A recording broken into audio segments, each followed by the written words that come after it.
introduction? Okay, just briefly, some shapes.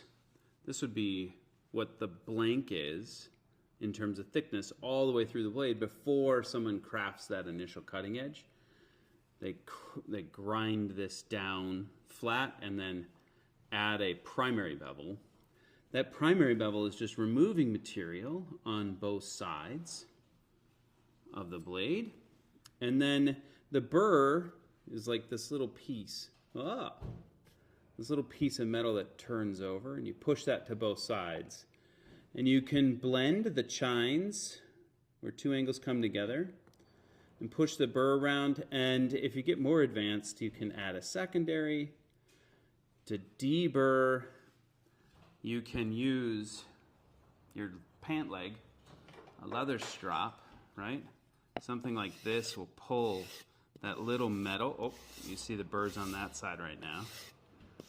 It'll pull the metal off of the edge and deburr it, giving you a solid cutting edge.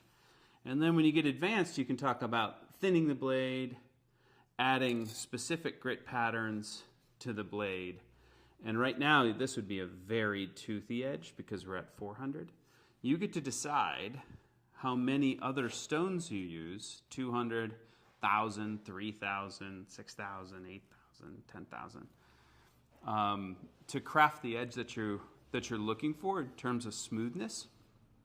And then at the end, in the more advanced stuff, you can come back and add some grit or texture to that primary bevel. But this is what's happening. You go from a blank to something that's ground, to a knife shape, to a primary bevel, to a burr, to blending, and then you can choose to decide to add your secondary or just skip it and deburr. Deburr is just removing that piece of metal that's curled at the end.